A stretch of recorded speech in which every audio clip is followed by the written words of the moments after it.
Ternyata walaupun kita nungguin cukup lama, tapi ternyata membuahkan hasil juga nih. Cintanya keluar.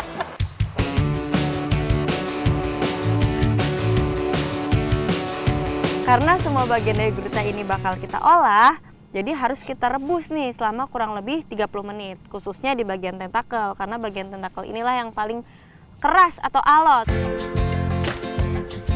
Gurita menjadi olahan makanan hasil laut yang rendah kalori dan rendah lemak, sehingga cocok sekali sebagai menu diet yang menyehatkan. Dagingnya banyak mengandung kalsium, kalium, fosfor, dan selenium yang semuanya sangat bermanfaat untuk kesehatan tulang. Beberapa vitamin penting seperti vitamin C, A, serta beberapa asam lemak omega 3 sangat berpengaruh untuk pembentukan antioksidan dalam tubuh kita.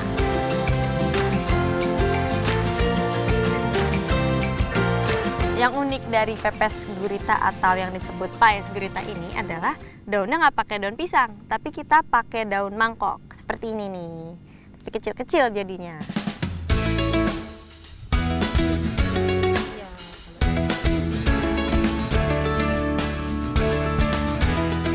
Daun mangkokan sendiri juga baik untuk membantu melancarkan sistem pencernaan.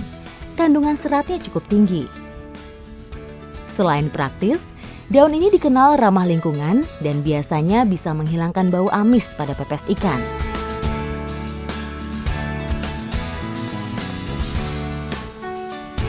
Kalau ini sampai airnya habis aja kan Bu ya? Iya. Jadi kalau biasanya pepes itu dikukus aja atau dibakar aja, di sini pepesnya itu harus direbus dulu. Nah tujuannya itu supaya bumbunya meresap. Nanti kalau udah habis airnya, udah kering, baru kita bakar. Jadi udah direbus, dibakar lagi. Dari sini ke sini? Dari sini. Sono. Dari sini. Nah, ini dah.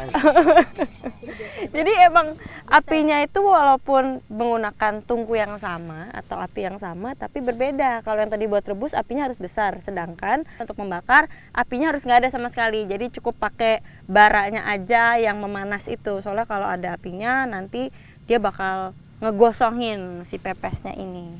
Ini udah bisa angkat kan Bu?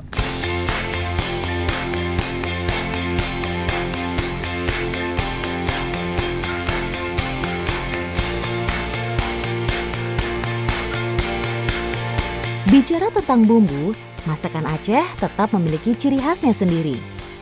Ini tidak terlepas dari faktor historis, bahwa pada masa lalu, Aceh pernah menjadi salah satu wilayah penting dalam jalur perdagangan rempah-rempah dunia. Ternyata gurita selain enak dan dimasaknya bisa bervariasi, juga memiliki kandungan zat yang bagus nih. Dia punya zat besi yang baik untuk tubuh. Ikuti jejak saya, jejak petualang!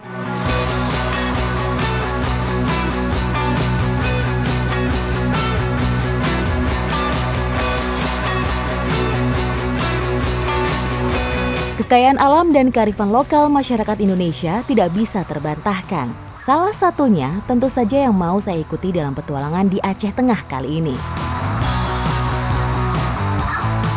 Ada satu tradisi yang terus dipertahankan sampai saat ini di desa Mengayak.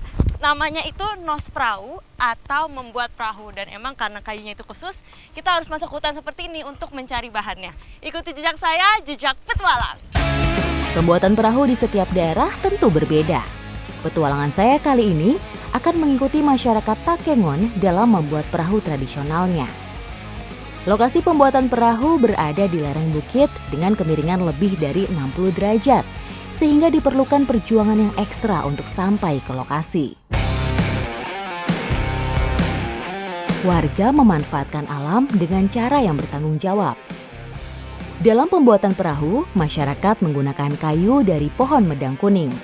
Pohon ini adalah pohon yang ditanam di perkebunan warga dan kemudian mereka manfaatkan sesuai kebutuhan. Jadi ternyata di tempat pencarian kayunya itu nggak jauh sama tempat pembuatannya.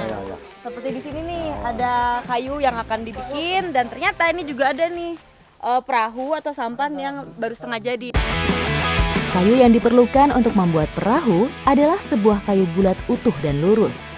Sementara untuk ukuran perahu akan disesuaikan dengan diameter kayu. Tidak ada ukuran yang baku dalam pembuatan perahu tradisional ini. Kayu yang sudah dipilih, kemudian bagian dalamnya dipahat hingga mencapai kedalaman tertentu. Jadi karena emang ini butuh proses yang cukup sulit, jadi bikinnya ya harus bersama-sama seperti ini.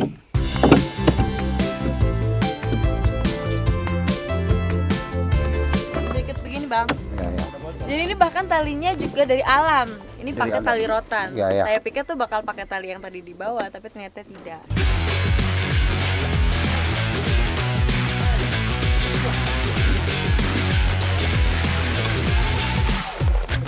Ini perahunya udah siap, tinggal kita turunin aja.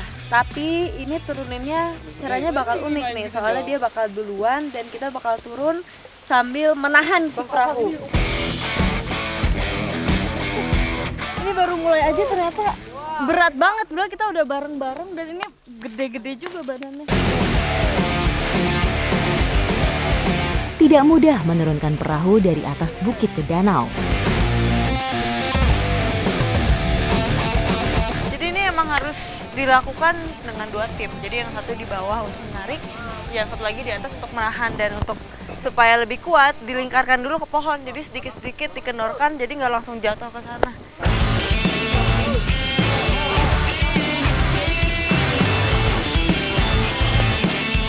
Dan ternyata wah, bebannya ini bertambah lagi karena tiba-tiba turun hujan, dan ini lumayan deras banget hujannya.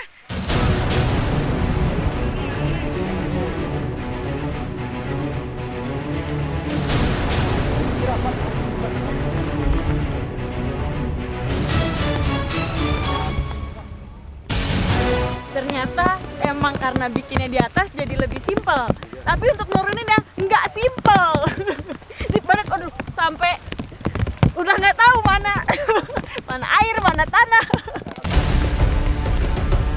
Kondisi jalan yang licin membuat kami harus lebih ekstra hati-hati. Bang,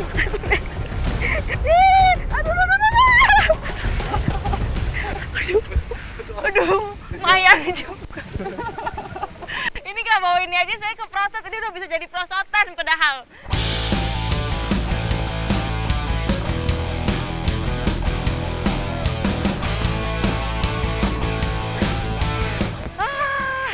Gipede alias jauh banget, naik turun gunung. Ternyata pas udah keluar dari hutannya juga masih panjang perjalanan, tapi akhirnya kita sampai dan sekarang kita langsung coba perahunya apakah bisa digunakan. Ikuti jejak saya, jejak petualang.